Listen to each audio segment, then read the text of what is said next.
space, it's hard to see any evidence of mankind on Earth, or the effects we're having on our planet's finite resources. From up here, it looks perfect.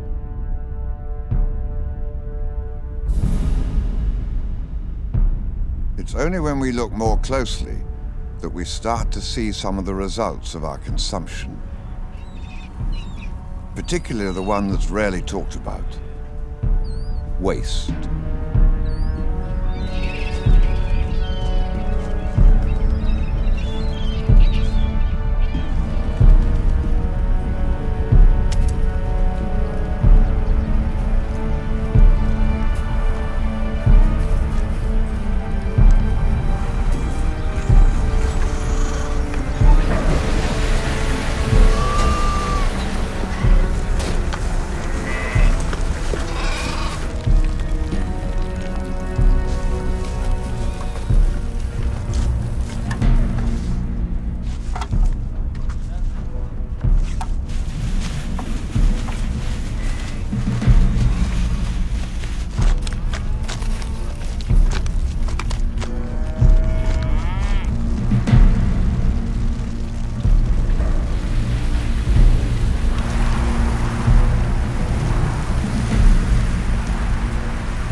I've always enjoyed beachcombing, and as a child I would search for sea glass, bits of wood. But in the 50 years since then, things have changed. The treasure I used to find in the sand has been replaced by trash. I want to know why. No one knows exactly how much rubbish we produce. What we do know is that with 7 billion of us, we're making more garbage now than at any other time in history. But does anyone know what happens to it all? How it's affecting the land, the air, the seas, and ultimately, us?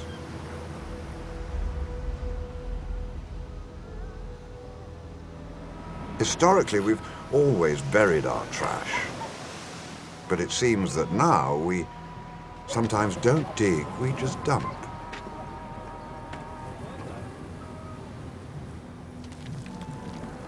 Since 1975, waste from the ancient Lebanese city of Saida, now a suburb of Beirut, has been brought here to an uncontrolled dump on the edge of the city.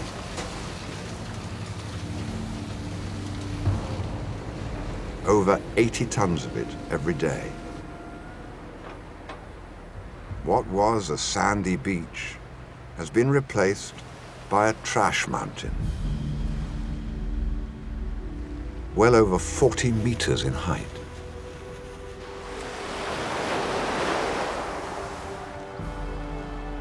As the rubbish decomposes, chemicals leach into the ground, while methane, a pernicious greenhouse gas, regularly blows over the city's nearly 200,000 inhabitants. And the tumbling trash and liquid runoff flows directly into the sea, affecting the local fishermen and their livelihoods.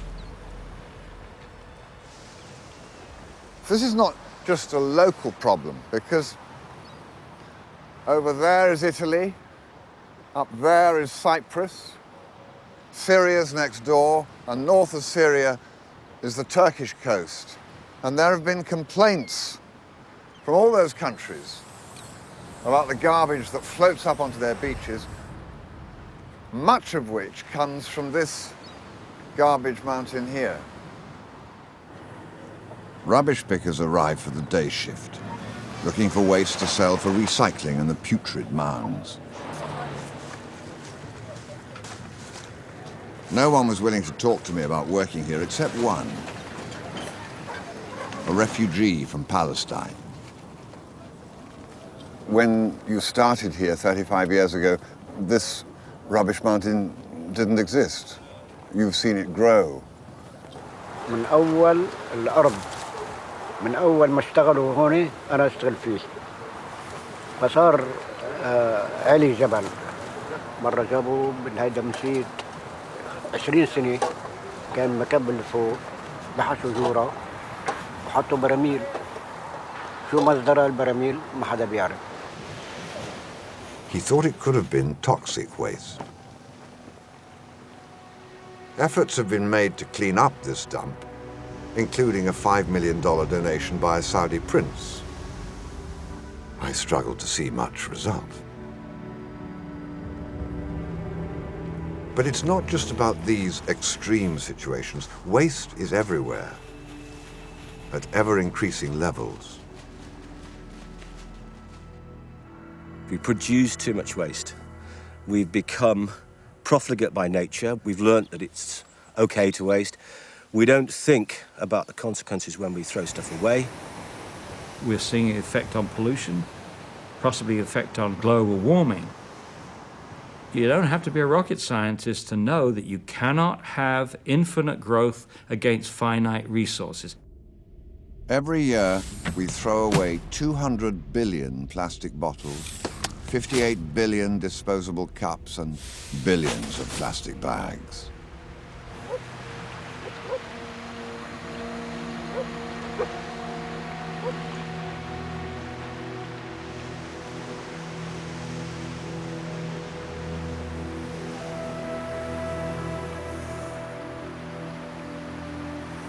This is appalling.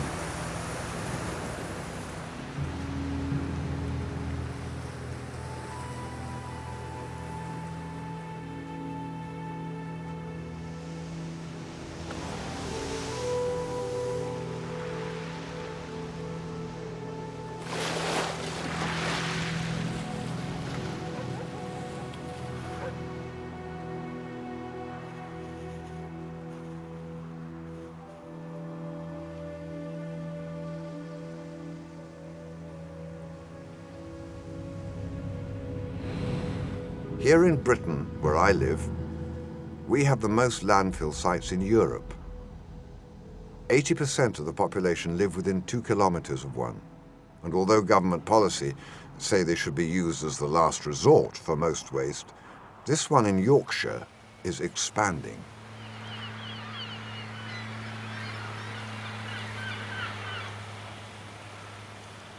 There is the Welbeck toxic tip. If you look slightly to the right, you can see the school that's built just one field away from the edge of the tip. In between, believe it or not, they are now going to place 3,000 houses. So with a school, an hospital and the city centre, all within that close proximity to one of England's largest toxic tips. Standing at an incredible 62 metres in height, it looks set to become one of the tallest piles of trash in the world. Landfills in Europe, unlike many other places in the world, are controlled and must be checked regularly to ensure they don't breach their licenses and permits. This one, however, breaches with monotonous regularity. Paul, a former miner turned campaigner, initially became concerned about this landfill in order to stop it being built on an area of historic interest. But it was to be the first of many battles. Stench is horrendous. You could not put a baby outside on the lawn. Flies, phenomenal. We actually mounted a private prosecution against the firm for the flies because the Environment Agency wouldn't. In our conservatory, we've had as many as 3,000 to 4,000 flies. Paul feels the British authorities and government agencies are complacent and don't do enough to safeguard the health of the community. Only once has the Environment Agency prosecuted, and the site owners have never, ever once taken this company to court over the breaches of their lease documentation. Paul, however, has been taken to court on numerous occasions, earning him 2 lifetime injunctions for his efforts. The judge said to me, I will take every penny you've got, I will take your house away from you, and you will go directly to jail if you show any documentation or go on that tip again. The waste industry in this country are so rich that they can afford to employ universities to prove that things aren't common sense. An official from the Environment Agency who investigated this particular landfill wrote that monitoring left much to be desired. His report concluded, accepting the EA's views that this is one of the better regulated of some 2,500 active landfill sites in England and Wales, what does that say for the rest? All over the world, landfills are filling up fast. In some places, like Beijing, space for waste has simply run out. Over the past decade, 14 dumps around New York have reached capacity. Society produces lots of waste. We're all part of the problem. If you went back 150 years, you'd find that the waste stream consisted mainly of natural products, so it would be paper, wood products, animal products, wool, the fibres, cotton, wool, were all naturally produced. What's happened in that intervening time of 150 years is that the waste stream has become progressively more toxic. So we've seen increasing levels of heavy metals, radioactive substances, synthetic plastics. So 150 years ago, you could have taken the waste stream, you could have stuck it in a hole in the ground, and it would have rotted, and there would not have really been many long-term consequences. Now, if you want to go looking at a modern waste tip, you need to be very careful. They're actually quite poisonous. But even when they're closed down, they still cause problems. Although most new sites have a layer of clay spread beneath a liner, which both act as a barrier to stop chemicals leaching into the groundwater, it seems this method is flawed, and that all barriers will ultimately fail, making dumps a potential threat for hundreds of years. In 2008, a major landslip unearthed an old landfill on Dorset's World Heritage Jurassic coastline, spewing rubbish down the cliff face and onto the beach below. But with no definitive landfill maps, no one can predict where or how coastal erosion and rising tides will affect old sites, wherever in the world they are. Nature functions by building up and breaking down, building up and breaking down. Anything that goes out into the environment, which is made by nature, is built up and broken down, built up and broken down. And we've had hiccups with our civilization because we keep putting things into the environment that don't break down. Even the best managed and closely monitored landfills still cause problems. This one in Gloucestershire, in the heart of the Cotswolds, is no exception. Licensed to take 150,000 tons of hazardous waste a year, it's one of the most toxic dumps in Europe. This is the only way you can get to see it? It is really without trespassing, yes. Right. Yep, stop. Yep. And there we have it in all its glory. It's enormous. This is Brundon's hazardous waste landfill. And what's it going to be filled with? It's going to be filled with a mixture, fairly innocuous things like paints and nail varnishes, solvents, but the ones that worry us are things that have been produced by combustion, particularly of municipal waste. What is shocking is the quantities that are coming here and the location, because 15,000 people live within 3 kilometres of that hole, and the wind most commonly blows across the site in that direction towards the village. You can see the spire in the village of Bishop's Cleeve there. And the method that is used is incredibly primitive.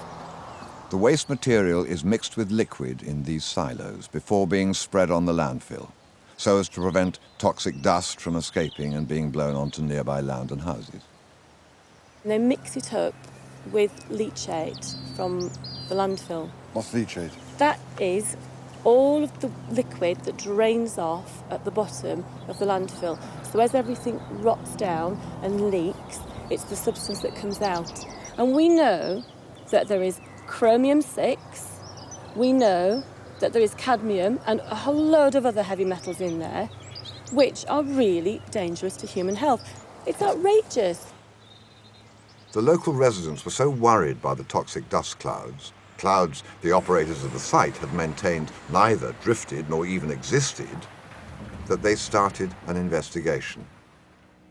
Along with the residents' findings, government agencies also discovered the dust outside the landfill, but came to the conclusion it was unlikely to be associated with a significant risk to health.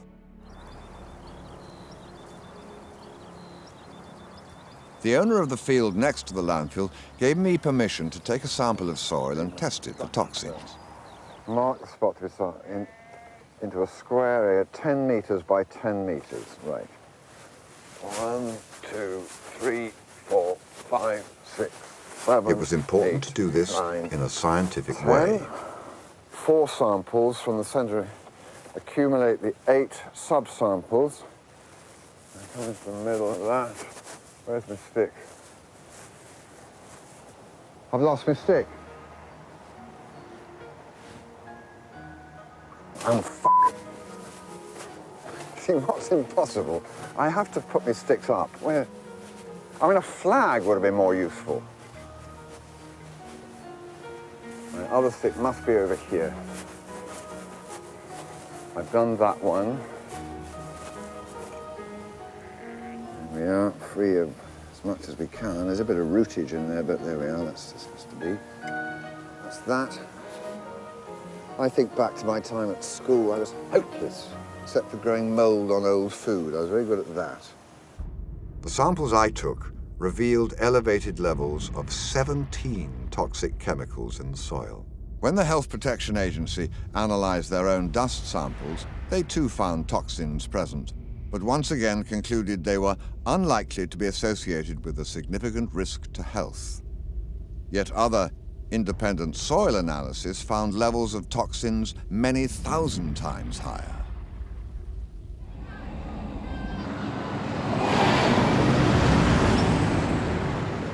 Yet a major study of 21 hazardous waste landfill sites in 5 countries found that living within 3 kilometers of any of them was associated with a significantly raised risk of congenital anomalies, birth defects to you and me.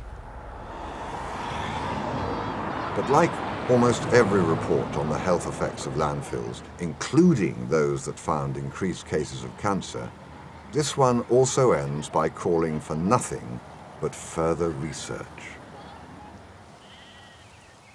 No matter who you believe, there's no doubt landfills are damaging to the environment. And although all the studies say there's not enough evidence to prove conclusively that they damage health, it's obvious to me that the landfilling of rubbish needs to be reduced significantly. The question is, what do we do instead?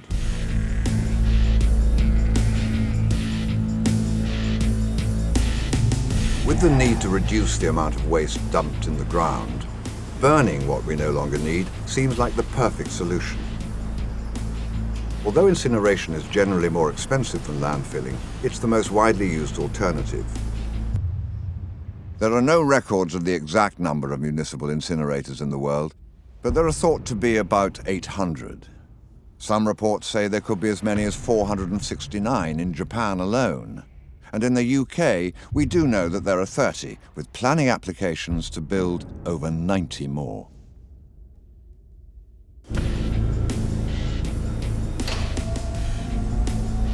Incinerators are designed to burn rubbish at very high temperatures, converting it into gas, ash, heat, and electricity. The newer ones are being promoted as a potential green energy solution, and indeed are no longer called incinerators. They're now known as waste-to-energy plants. But as with landfill, there are hazards associated with incineration. Toxic chemicals escaping into the environment. In developed countries, they are subject to strict monitoring to ensure the design, operation and maintenance of these facilities provides maximum safety, reducing the risk to the surrounding environment. However, some scientists have been campaigning actively against incineration, one of them for over 20 years. I first got involved when the librarian asked me to look at the issue of incineration because they were building or wanted to build an incinerator in our county. And at first I thought it was a good idea. You get rid of all the terrible landfills, you make energy at the same time, you only got one facility to monitor. It looked like a good idea. She says, well, you better read these. And it was papers from Barry Commoner that talked about the dioxin issue. And it didn't take me long to realize that this was a crazy idea.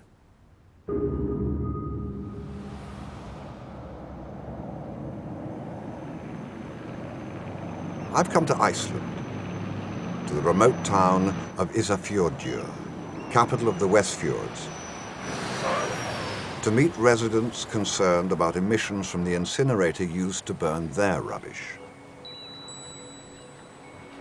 Built in 1994 at great expense to the local community, this incinerator called Funi, meaning fire in Icelandic, was recently shut down after its chemical emissions were found to be too high. Incinerator is at the bottom of a fjord, and the weather here is very still, so it doesn't go anywhere. The smoke goes up and it falls down. What we know is that there are certain generic problems with incineration. The level of safety that is offered is totally dependent on the engineering and totally dependent on it working perfectly all the time. And it's a very, very challenging environment inside an incinerator. Very high temperature, very hot, acidic gases. Experience tells us that they don't work perfectly all the time. Tons of waste went through this every week. The dioxin levels were found to be way too high, and nobody wants to be contaminated, basically, because it causes all sorts of diseases, like cancer, and if it builds up in the body. Although dioxins and other chemicals are already to be found in our environment, created by combustion, manufacturing processes, forest fires and volcanoes, which Iceland isn't short of, it's the man-made halogenated ones produced by burning certain types of rubbish which cause concern. Dioxins are compounds that are made from carbon, like we are, but they've got some extra bits stuck on. These are chlorine or bromine molecules, and they do not occur naturally in mainstream chemistry of life. Now, the problem with these compounds is that A, they tend to persist, i.e. life does not have the enzymes and things to be able to break them down. But if you set fire to them, you start to produce a set of compounds which are very toxic. The dioxins are one example. There are many, many others. But the most toxic of them are the dioxins, which is why they get so much attention. In 1997, all European incinerators were required to have strict pollution controls. But the sophisticated filters needed to capture the pollutants aren't cheap. These are the new ones added to Funi in order to make it comply. So here we are around the side. There's the chimney, obviously. They bought this huge, great filter, which was hugely expensive, and it worked very well for about a few months, and then it stopped working. And to buy new filters is enormously expensive, but eventually they did. And that worked again brilliantly, and then stopped working.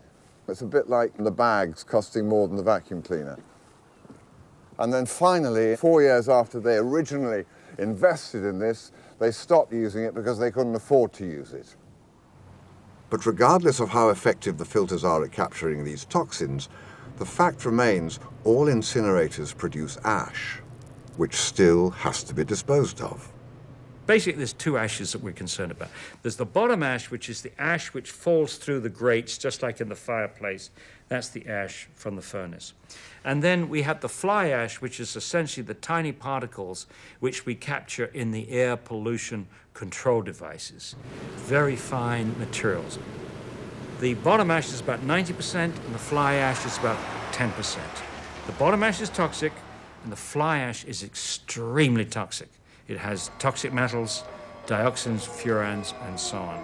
It's been estimated that between 50 and 80% of the total dioxin contamination of the planet has been caused by the incineration of waste, be it clinical waste or municipal waste. So now they claim, of course, that, well, we've modified these machines, but they only ever talk about what goes out to air, and there's loads being produced in the ash.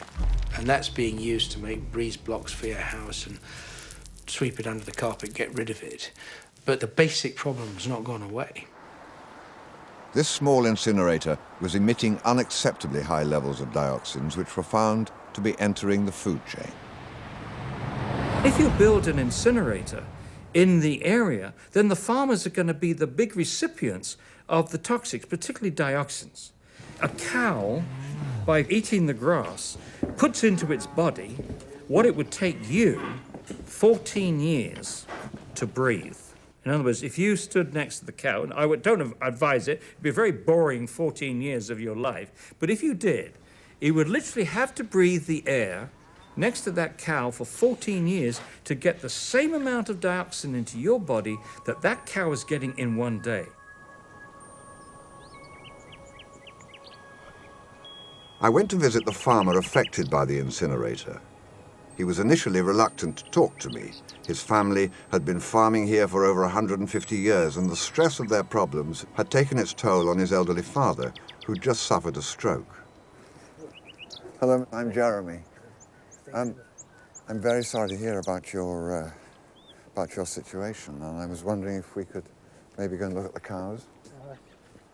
He also told me a calf born recently had died at birth of liver damage, he felt, as a direct result of the incinerator. Instructed to keep his animals confined for the past 2 months, his only certainty was that at some point, all of them would have to be put down. The unacceptably high levels of dioxins found in this herd's milk were only discovered after his neighbor asked the dairy distributor to test it. He wanted to show me where he'd been pouring the milk away. He said he was puzzled by a strange residue from the rejected milk. Sest í fitugrunnin á mjólkinni. Þetta spurning, þetta skrítið. Þetta hvergi annað þar. Ha.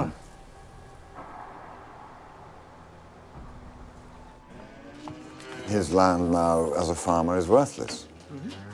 And the government have offered no compensation. Sárasta stjórnsýslan getur ekki tekið á neinum, ekki neinum, tekur engin ákvarðanir, skilur. Af því að þetta ekki smitandi. Ef það væri smitandi, sko, þá væri búið tekið í hvelli. This must have affected your family dreadfully. Já, mjög mikla. Og ég hef náttúrulega mestar ágjör á dóttur minni sem átti barn 19. janúar. Læknarnir ráðlögðu það, sko. Ég orðinn 50 ára, skilur. Ég minni ágjör á mér.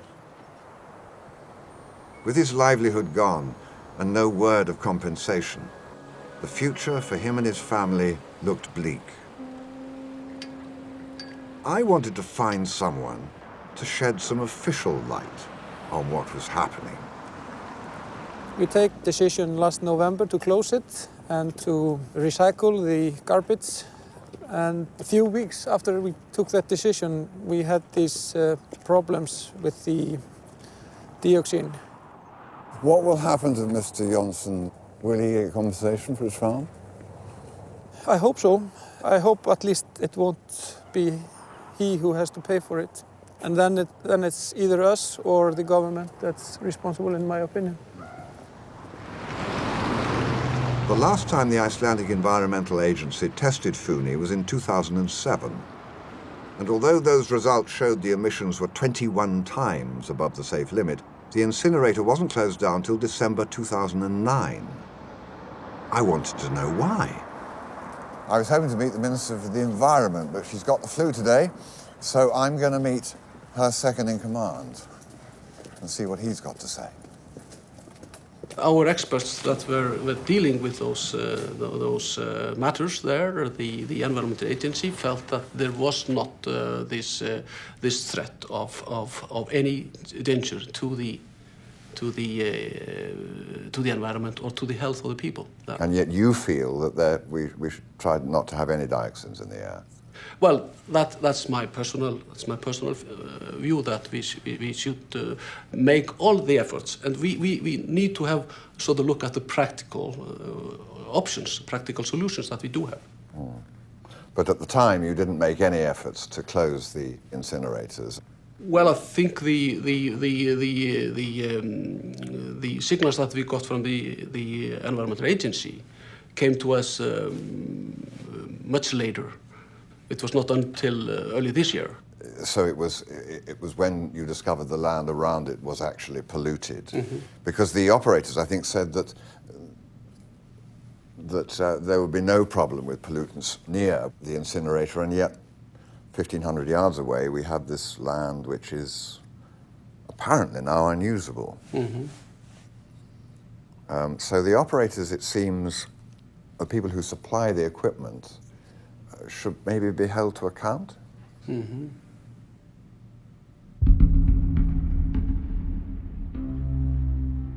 But Iceland, with its defective incinerators, isn't alone. All over the world, incinerator operators regularly violate their emission limits.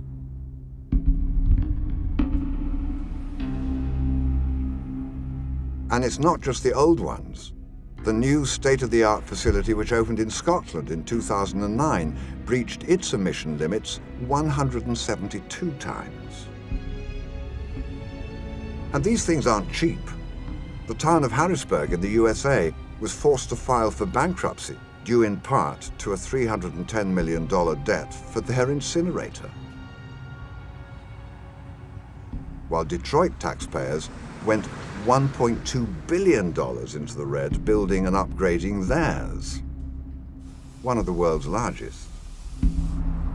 But communities can be made to pay in more ways than one.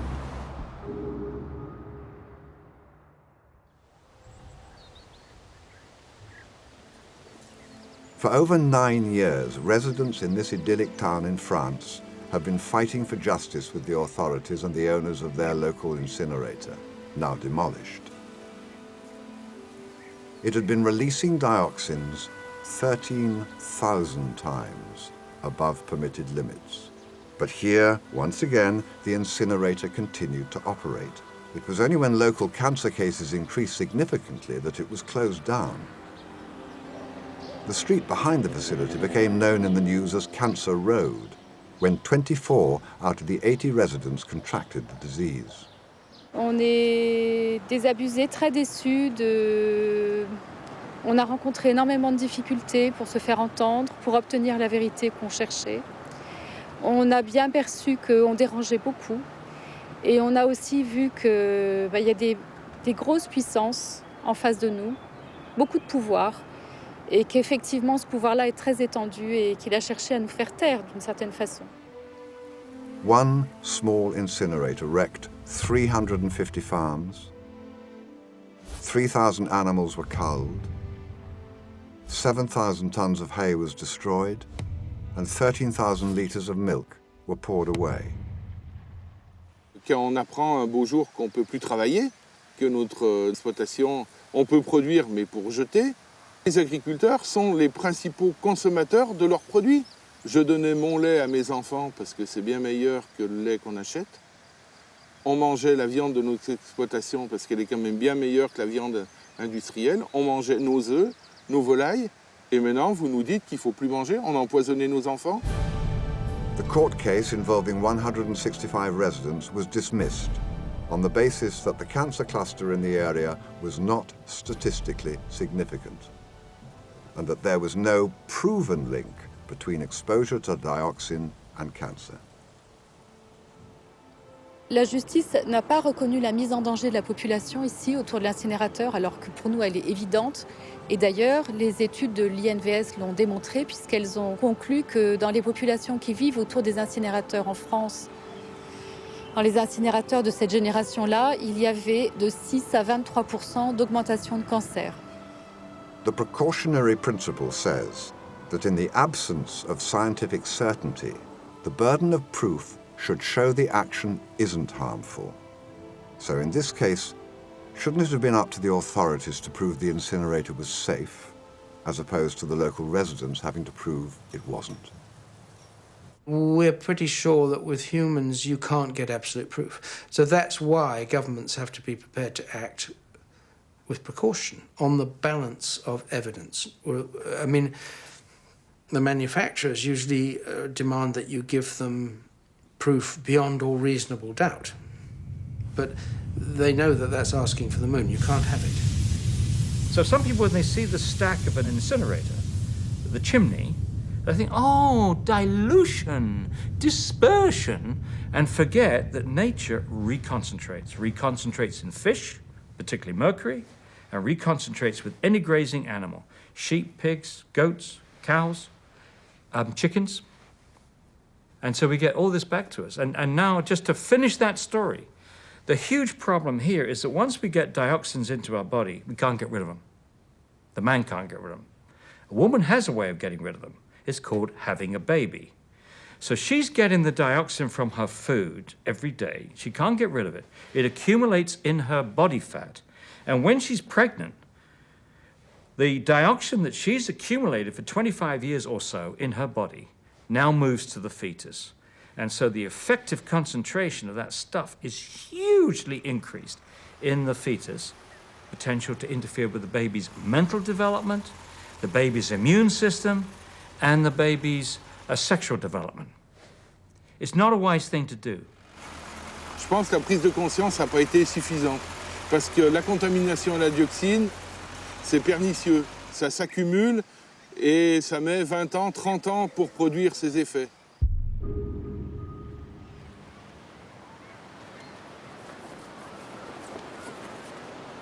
But to really understand the power of man-made dioxins, I felt I needed to see them at their worst.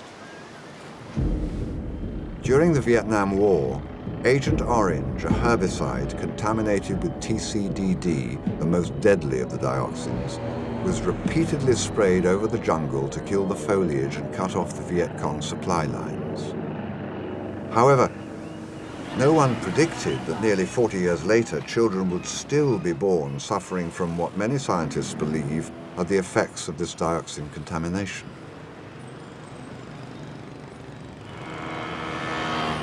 Dioxins interfere with hormones, affect development, damage the immune system, with fetuses and breastfeeding infants at particular risk.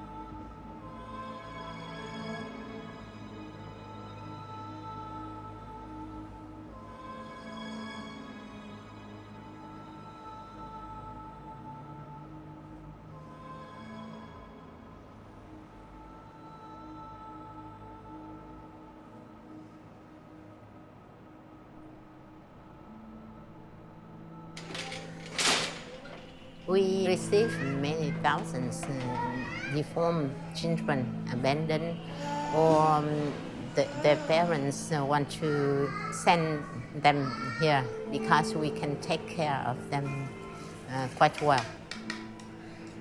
Since about 1966-67, I saw many cases of birth defects, but I didn't know why. I found a book published in 1974 by the National Academy of Science, the USA, about the spraying mission in Vietnam since 1961. I realized that maybe the birth defects I have seen maybe caused by toxic chemicals that the U.S. Air Force sprayed during the wartime. People have done calculations to say, okay, if by magic we could stop dioxin appearing in our diet, how long would it be? How many generations would it be before the level diluted to an extent that you couldn't detect it? 6 generations. The children here at the Tudu Hospital are considered to be the lucky ones, receiving full-time care and attention from the hospital staff.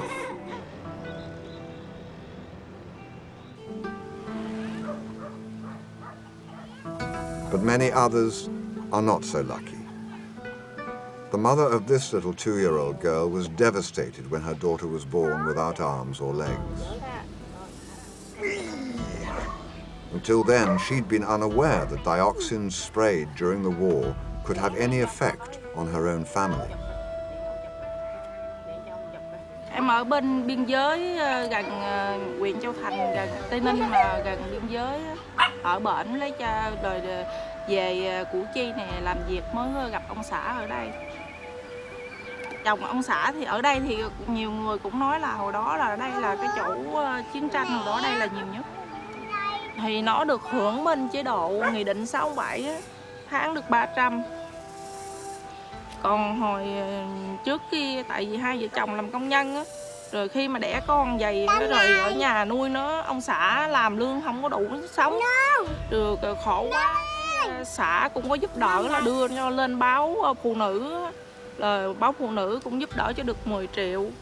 Là về nuôi nó tới lớn lên là giờ cuộc sống hàng ngày thì bán vé số để nuôi đứa bé này với đứa lớn.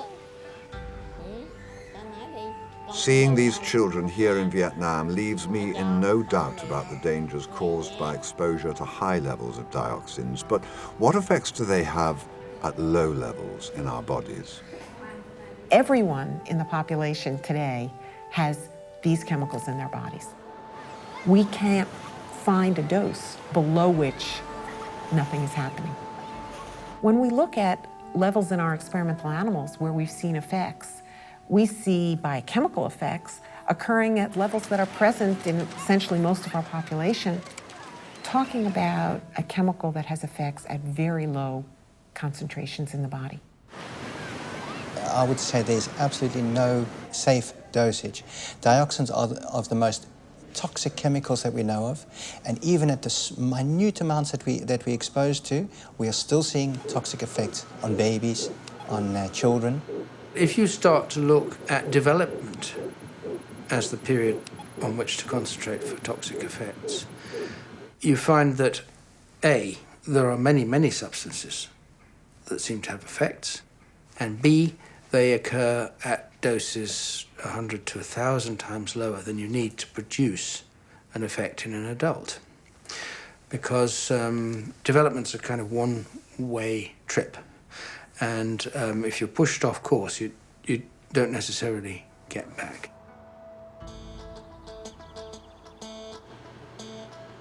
In June 2008, 33,000 doctors wrote to the European Parliament concerned by the lack of monitoring of the ultra-fine particles incinerators also emit. These nanoparticles are so small, not only are they impossible to see, they're impossible to capture and escape regulation and monitoring by any government bodies. There are two basic questions with nanoparticles. Is one, where do they get to in the body? And two, if they get there, does it matter? We're already quite a long way down the line at looking at the first question. I mean, the scientific community is, by a number of different methods. The findings so far indicate that if they get into your body, then they travel. And they get around by the same sorts of mechanisms that viruses do. If you inhale some particles, they've been shown that they get to the liver, the spleen, the bone marrow, the brain.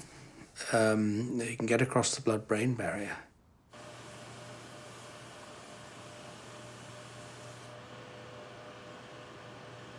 There's another process called global distillation going on, whereby these compounds like PCBs and dioxins things are being wafted around the planet. Very, very low concentrations, but they get to the colder part of the planet and then they condense.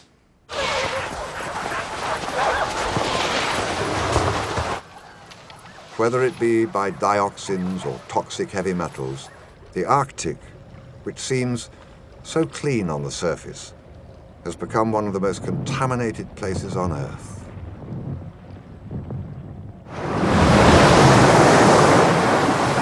As the climate warms, toxins deposited in the Arctic ice have begun to be re-released back into our environment.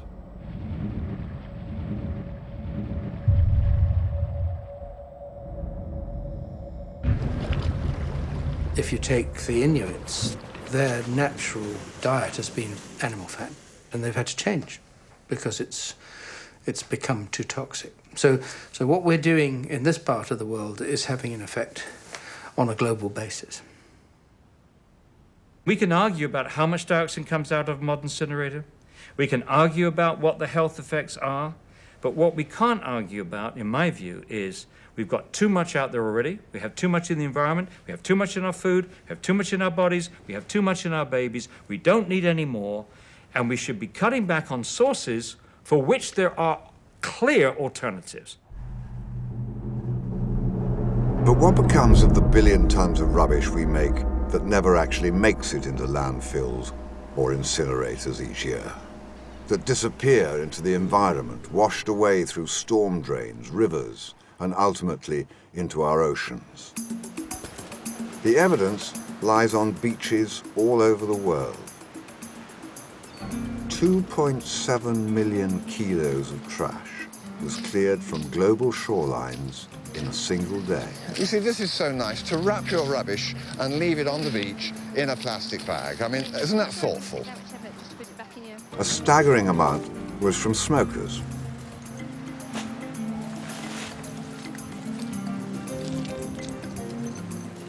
I'm feeling rather holier than thou because at the moment I'm not smoking. Don't know how long this will last, but I do notice a lot of cigarette butts. Yes, there will be a lot of cigarette butts. Now, they're biodegradable, are they? No, they're not, unfortunately. They're made of cellulose acetate. Cellulose what? Acetate, kind of type of plastic, basically. Are they? And obviously inside, they've also got all the toxins that are not going down into people's lungs. So once in the water, that will leach out into the water, and that But again is that can be serious? addressed. Because I mean, a cigarette butt is so small, and the water is so big. Does that matter? But that's It does actually, because they have done experiments with the little water fleas, and it can actually poison them. Just Can one it? cigarette and a few litres of water. Yeah, that's why I'm not smoking at the moment, because I'm worried about the effect it has on water fleas. But anyway, thought it might be. So this will never degrade. It'll break down into smaller and smaller pieces, but essentially it'll just kind of hang around for Forever. several years. Yeah. It's not just the water fleas who are affected. In water, each cigarette butt becomes a time-release capsule of chemicals, which are also toxic to fish. But scientists are only just beginning to piece together the amount of rubbish in the world's water. There's a range of concerns. There's the environmental impacts of debris in the marine environment, problem to tourism, problems to shipping. But actually my biggest concern is that annually we're using 260 million tonnes of plastic, and we're using 8% of world oil production in order to do that, and yet over 30% of that material we throw away within a year.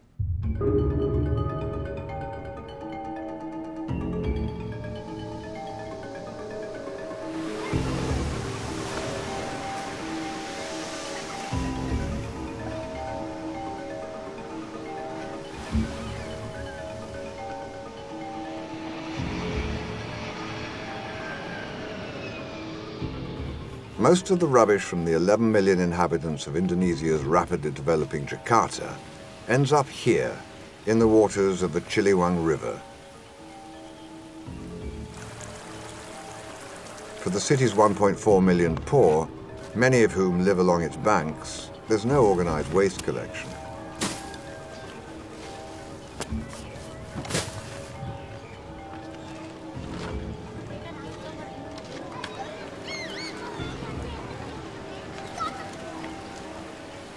Garbage of all types, even dead animals, decays in its waters, leaving it so contaminated that it will take 20 years to clean it.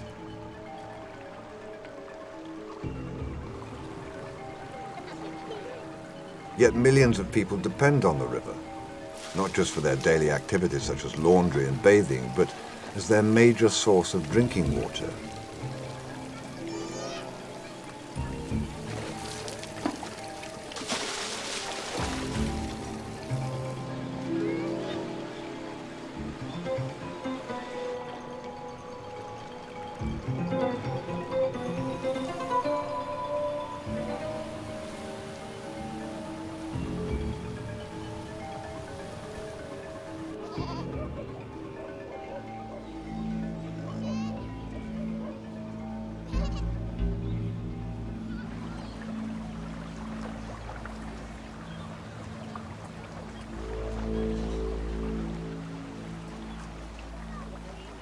For much of this rubbish, it's just the beginning of a long journey out into the sea. Once there, the larger items can harm at least 267 different species of sea life. And although we've been dumping our waste into the world's oceans for thousands of years, it's this new litter, the trash from the last few decades, which many scientists fear poses the biggest threat yet.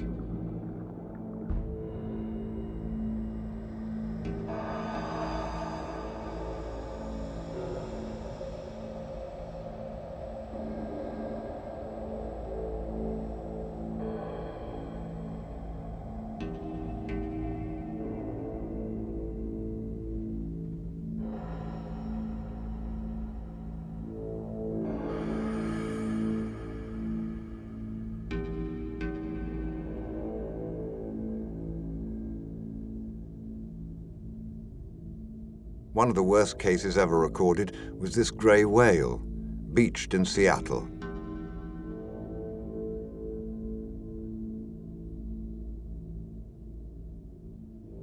Scientists found 20 plastic bags, small towels, duct tape, surgical gloves, and a golf ball.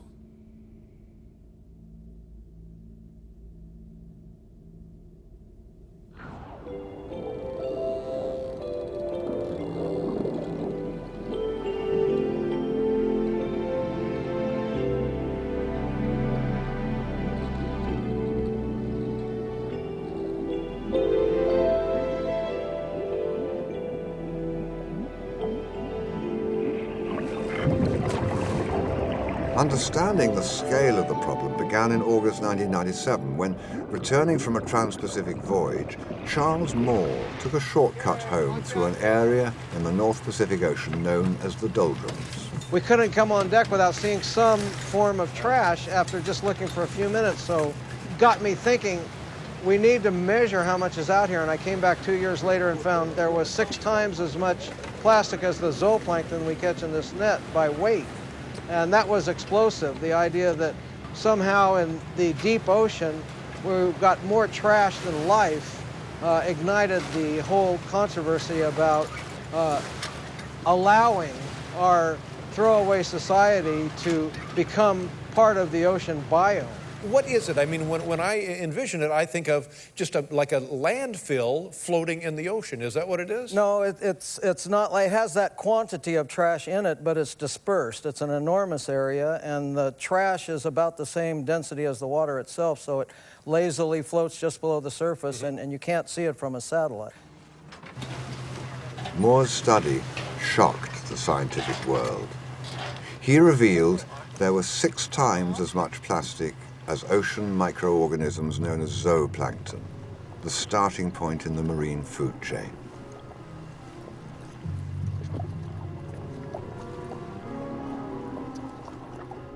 What's recently become known as the Great Pacific Garbage Patch is situated in an ocean gyre in the North Pacific, covering an area of 20 million square kilometers, where the rotation of currents draws in waste material from surrounding areas, which in this case includes North America and Japan.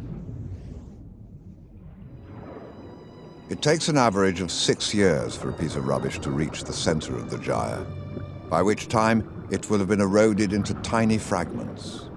which is why it's so difficult to measure the true extent of the problem. Estimates range from the size of Quebec to twice the size of Texas. Let's talk trash. You know, we had to be taught to renounce the powerful conservation ethic we had developed during the Great Depression and World War II. After the war, we needed to direct our enormous production capacity toward creation of products for peacetime. Throwaway plastics take a lot of space and don't biodegrade. Only we humans make waste that nature can't digest. There are very few areas of the world ocean which are plastic-free. The United Nations itself estimates 46,000 pieces per square kilometer on average in the world ocean. It's rare to find a trawl that has no plastic in it. In fact, we've never had one in all the trawling we've done throughout the North Pacific that's been plastic-free. We documented from this river here and the river over here, the San Gabriel and Los Angeles, in 3 days, one rainy day, one light rain day, and one dry day, 2.3 billion pieces of plastic weighing 30 tons. Now, if a major urban area that's actually trying to catch some of that stuff, that has street sweeping and gutter baskets, if one area like that is still putting in 2.3 billion pieces of plastic in 3 days weighing 30 tons, imagine how much is coming in from China and Indonesia. Okay, shut the water off. But let's see what we've got here. How many miles did we trawl? I think you could say we trawled a mile. Got some packaging. Thin plastic film. This is the most common identifiable type of plastic we find even out in the deep ocean. In the past, every material that defines the age that we live in, whether it was steel or copper, decayed at some rate by natural forces. That rate is much slowed with plastic. And that's great if you want to have long-term usage for your products. But if you've got a throwaway society, it's a bad thing. But there are 4 other ocean gyres, and 2 of Moore's colleagues have traveled over 20,000 miles to see if, like the North Pacific gyre, they too are polluted. Yeah, you hear just about one, the North Pacific gyre that Captain Moore had studied 15 years ago, but there was no one going to the other 4. The Northern Hemisphere has 2. Then there are 3 in the South. And no one had been in those gyres to see what was happening. There's been this myth in the media about an island of garbage the size of Texas and then twice the size of Texas. It isn't like that at all. And in fact, it's more like this, a thin plastic soup. And this is actually a very concentrated sample. This is right off the coast of California. But you'll see it's small, broken down fragments of plastic that share space with zooplankton. There's no place that we have gone where we didn't find at least some particles of plastic, small confetti in our surface samples. It's everywhere. See, if it were an island, that might be better in a sense. You can go get it. You can go harvest this island of trash, bring it back to land and deal with it. But what the reality is this thin, diffuse soup that we have discovered covers the entire planet. Other scientists were equally disturbed by the increasing amounts of plastic they were finding in our oceans. Here in Plymouth, Professor Richard Thompson and his team found microplastic present all over the world. Curious to see exactly how plastic degraded in the environment, he carried out a number of experiments, which included leaving plastic bags tied to moorings in the harbour. A year later, the bags were still strong enough to carry shopping. Here, for example, I've got what was heralded as the world's first degradable plastic bag. This one's been in this box since 2004. You can see, I mean, okay, it has degraded in terms of it being a plastic bag. It no longer is one, but it's fragments of plastic that aren't inherently anymore biodegradable. This one's been in here since 2004, and we see the same sort of thing. You can still see the printing on the bag, but all that's happening is it's fragmenting into smaller and smaller pieces. So the next pressing question was really, well, to what extent does that matter? Is this material causing any harm to the environment or to marine life?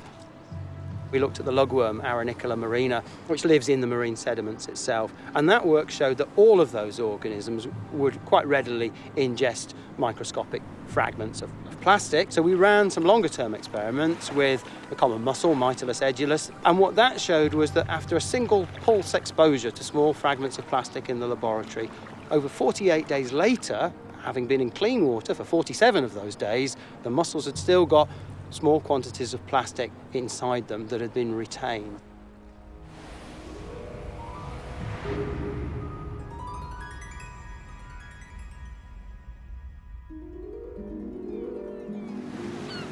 Here, off the remote Isle of Cumbrae in Scotland, Dr. Phil Cowie and his team suspect the shellfish they are about to catch in the deep water found in the Clyde estuary will have plastic in their stomachs too.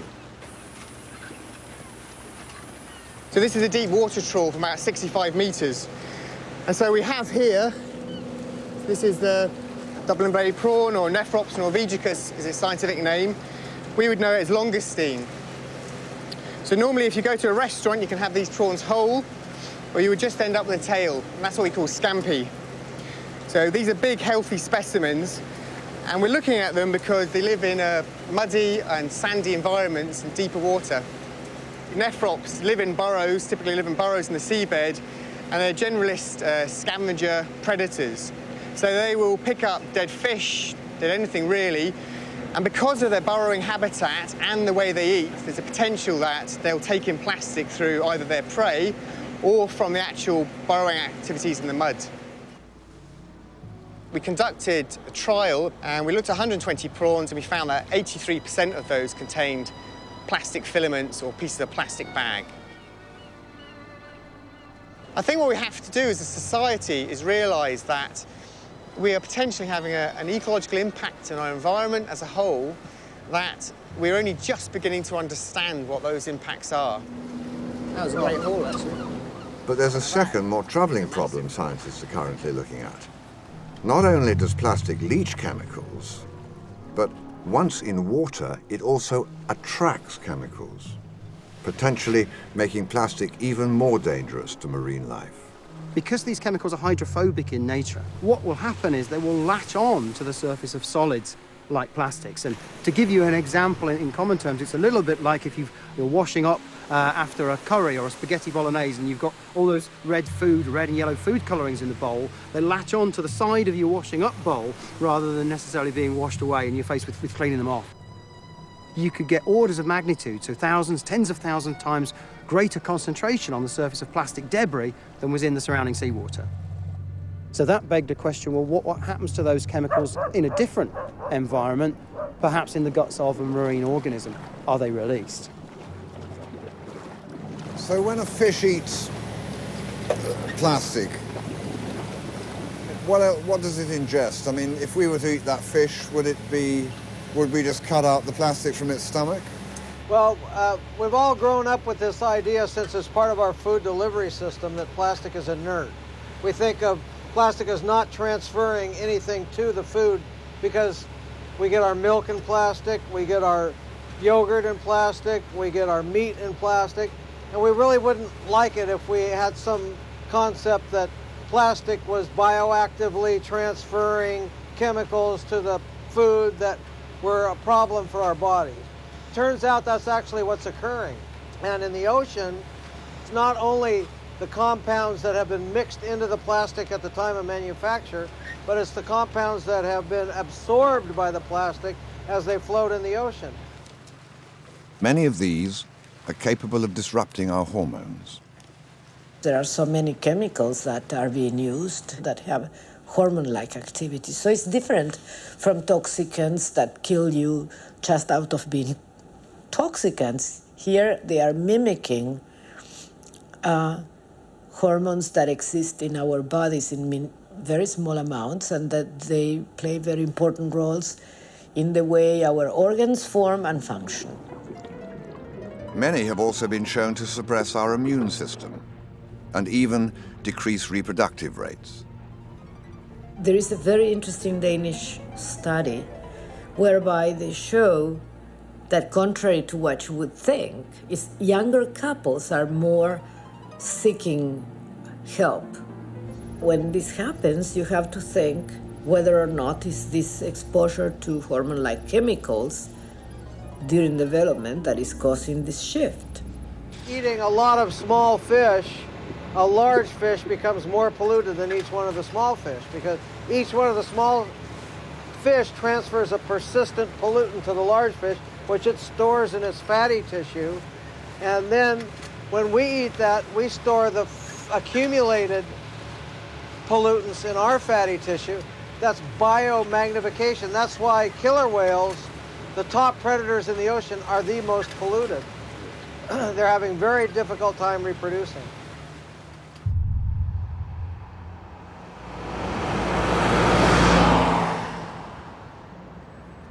At the Zoological Society in London, veterinary pathologist Paul Jepson has been documenting strandings of whales, dolphins, porpoises, marine turtles, and basking sharks. He's one of only a few scientists in the world who's been studying the effects of pollution in marine mammals for over 20 years, and it's not good news. Pollutants accumulate at every level in the food chain, so in every level in that chain you get an order of magnitude increase in the concentration of the pollutants. When you get up to bottlenose dolphins and killer whales, then the levels are very, very high and probably unsustainably high. And that's why these species are most affected. And so you get this big transfer from the mother to the firstborn, particularly the firstborn calf, this big offloading of pollutants. But the worry is that the population declines could be absolutely massive. And that actually we don't know whether these populations will actually recover. Most of the marine mammals Paul has autopsied, particularly killer whales, have very high levels of toxins. Some of the levels we found in the animals when we've done a post-mortem, say on a killer whale or a bottlenose dolphin, they will be classed as toxic waste. You know, you have to dispose of them as hazardous waste. And this has been found in other parts of the world, like in the St. Lawrence Seaway with the belugas, where they have these very highly contaminated animals.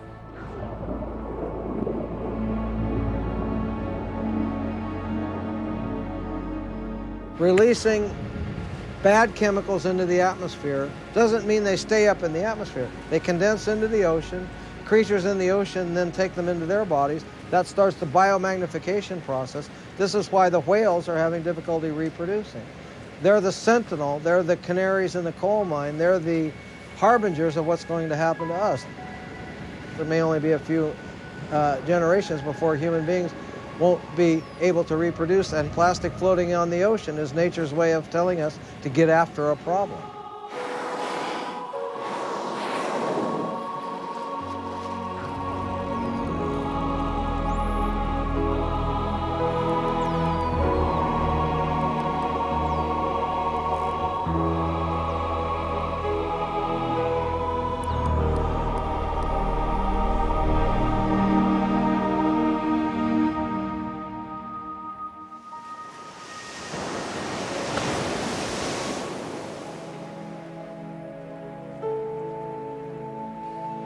This is not about what might happen in some distant future. The ground beneath our feet is already full of rubbish. The air is tainted with man-made chemicals, and our oceans are turning into toxic soup of floating debris. The issue of sustainability is the single biggest challenge to our civilization. The best place to start that change is with waste.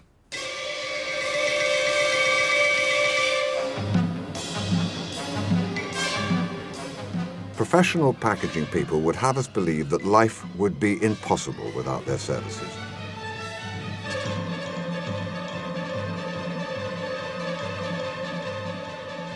When I speak to packaging industry, they say they're mainly interested in getting goods safely to the market.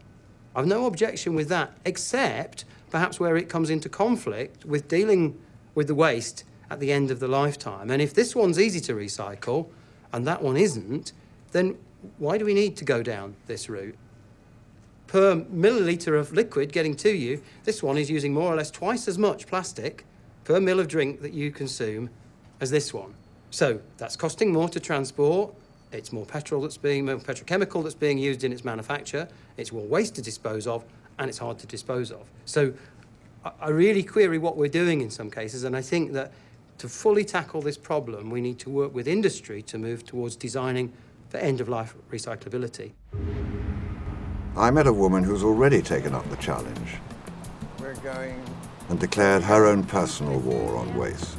Field Fair, the organic store, right. we saw a picture of the turtle with the carrier bag in its mouth and of an albatross who had like pounds of plastic in its stomach.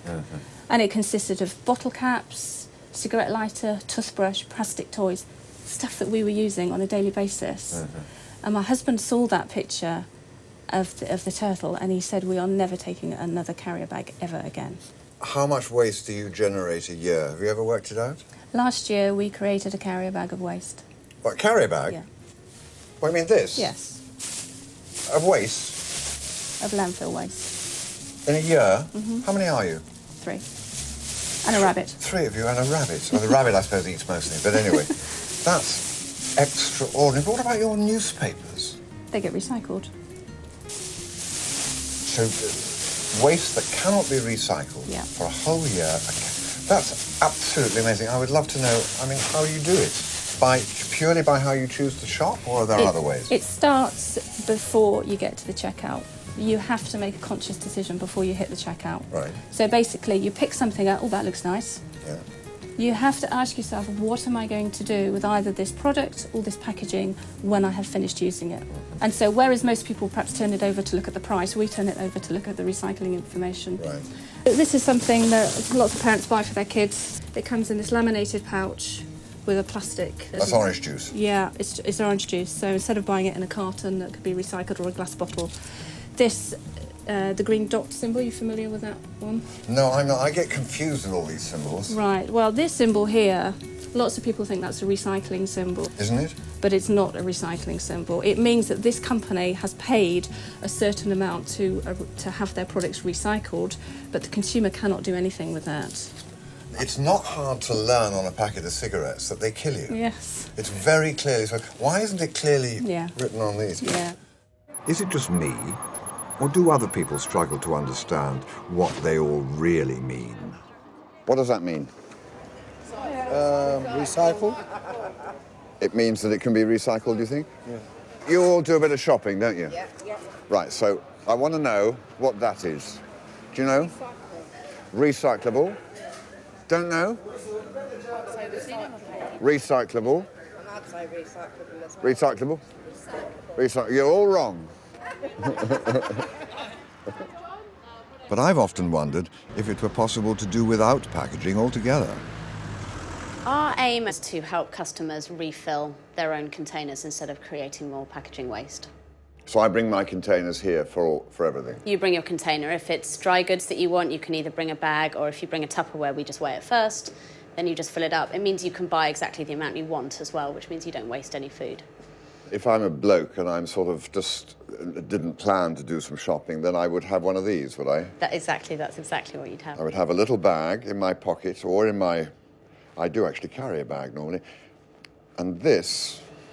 This is just the next step on. Lots of people are used to going to the supermarket and carrying a reusable bag to put things in. So this is just replacing the packaging to go in your reusable bag. This is amazing. When we first started, we started on a market stall. We were given a small grant to test the idea out, to see if anybody was really into the refilling idea. And what we found, and it's still true today, is it takes people 2 or 3 goes to remember to bring their own packaging. First time they forget, second time they forget, third time they remember one thing. After that, it just becomes a new habit. Ultimately, it's a good business model. It's cheaper for the supplier to put something in one bulk container than put it in lots of different bits of packaging. It's cheaper for me, I should get a good margin on it, and we should be able to pass it on at an affordable price to our customers, so everybody wins and there's no environmental impact. In my lifetime, we've become accustomed to throwing away products, even food, while people starve and farmers are told to grow GM crops to increase food production. In the UK alone, we throw away over £11 billion worth of food every year. The global wastage of food is around about 1.3 billion tonnes a year.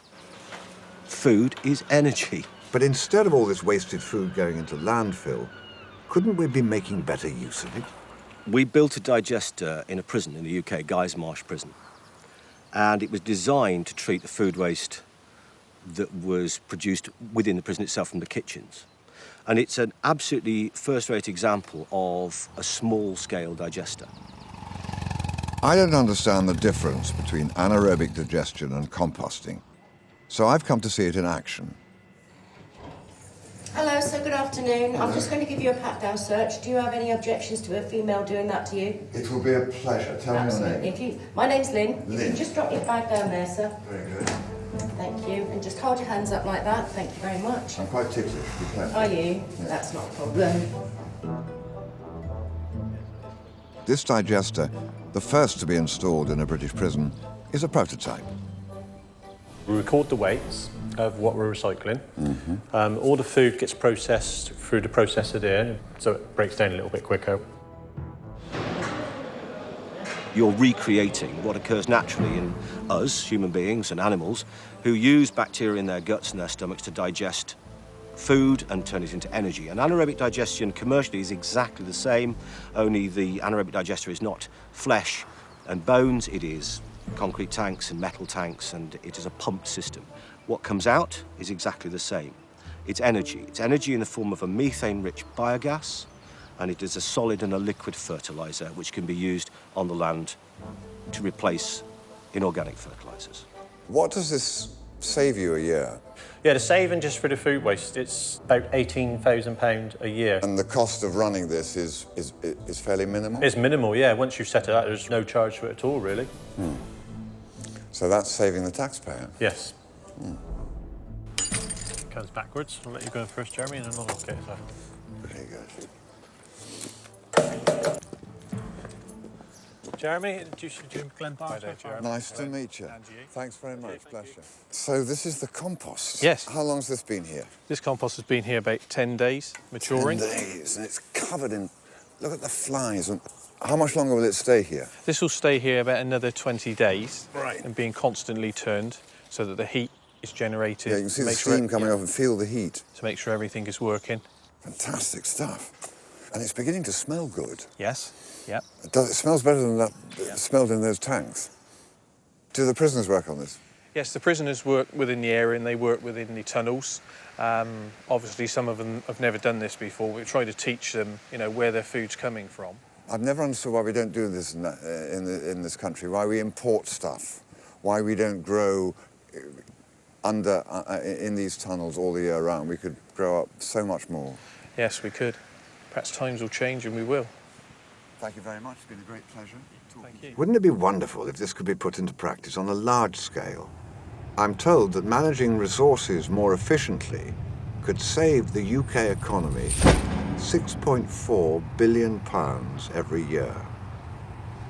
If we put our minds to it, 17 million tonnes of waste could be diverted from landfills and incinerators, potentially saving us millions more in raw materials. Imagine if that happened on a global scale.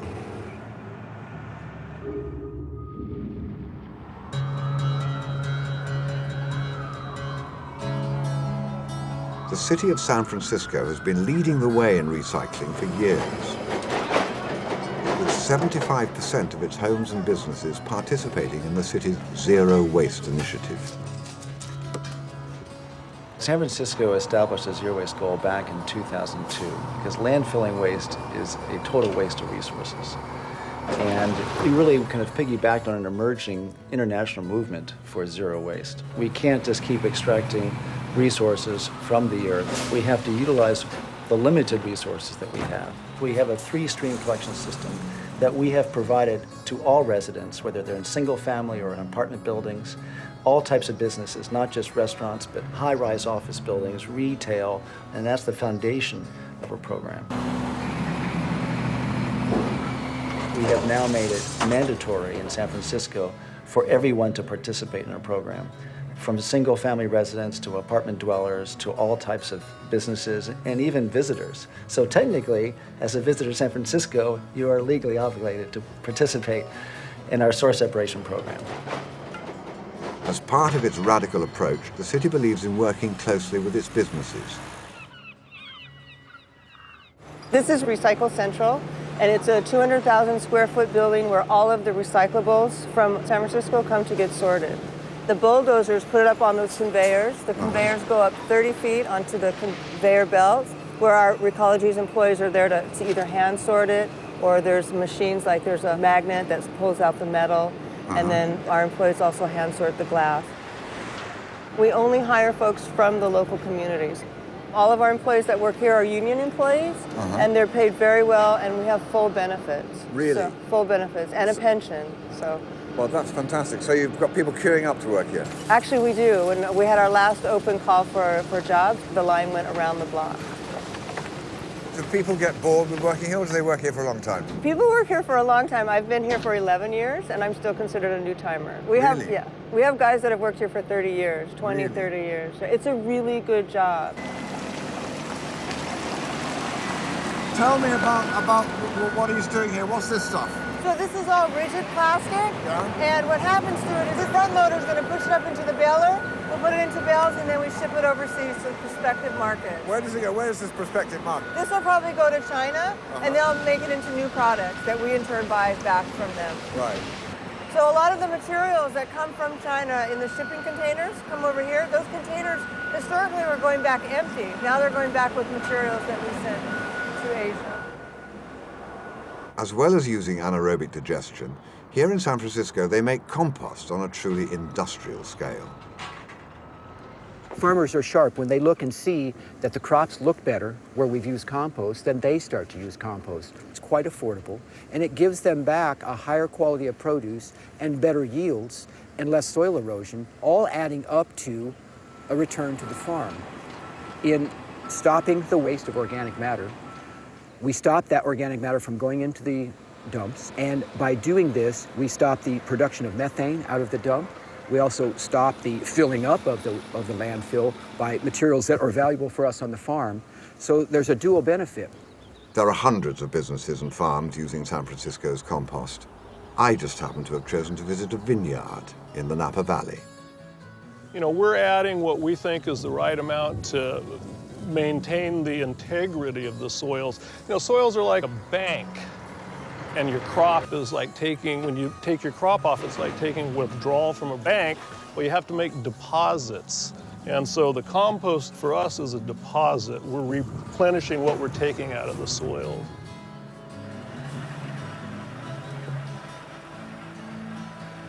You know, everything we do is geared towards maintaining the health of our soils. That's the most important thing. It might cost a little bit more, but it's so worth it in the long run. You know, the last thing I want is Chateau Montelena wines to change for the worst under my watch. That wouldn't be good. Well, I think we better taste something. I think we should definitely compost is actually doing its job.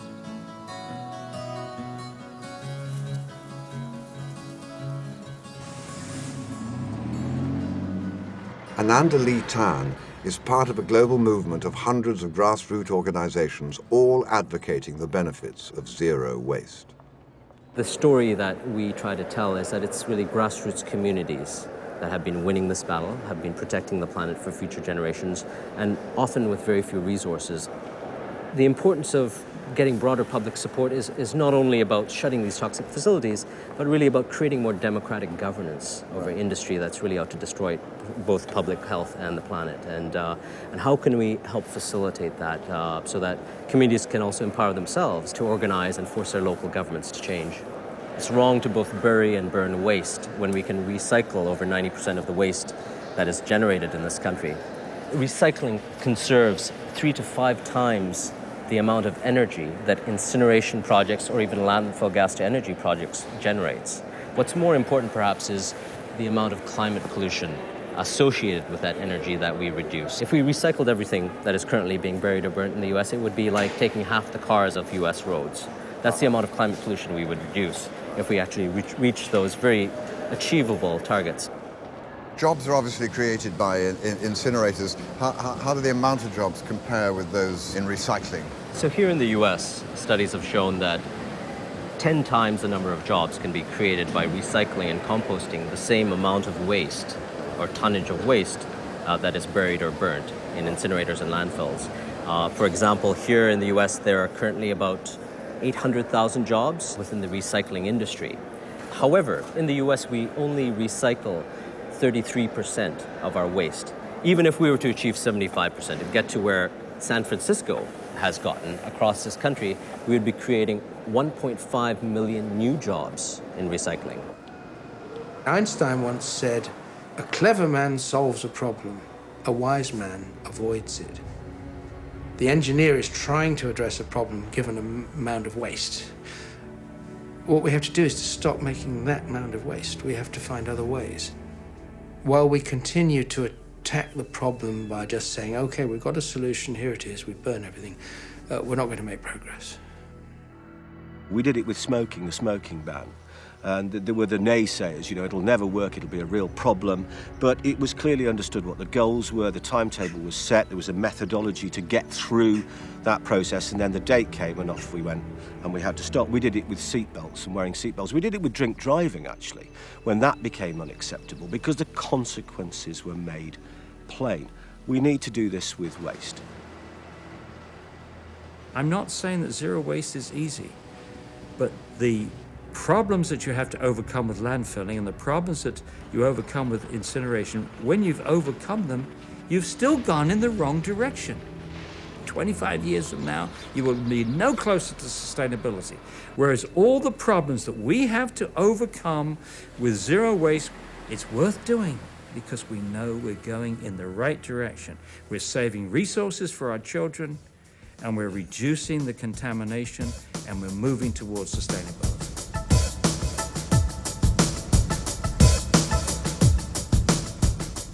And I get the feeling we're at a tipping point. For all over the world, I've met small pockets of people who have already changed their habits. But now it's up to all of us. Look at that. How can you chuck that? The work that's in that. Not just you and me with our plastic bags and our throwaway cups, lighters, pen lids, and our takeaway toys. Not just the corporations, shipping food back and forth across the planet, piling it high, covering it in plastic and throwing it away at the end of it.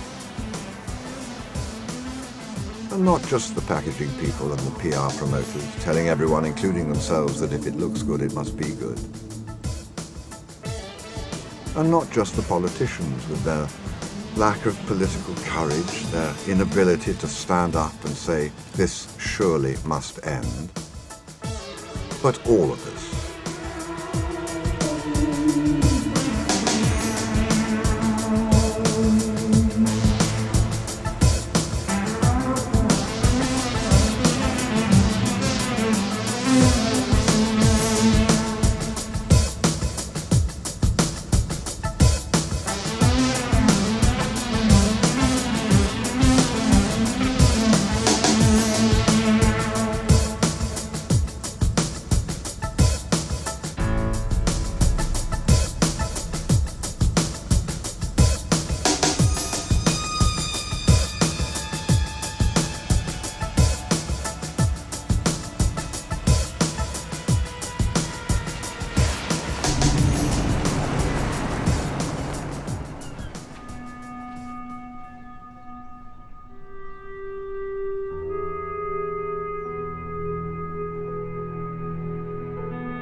Because we are trashing our planet, and it's time to stop.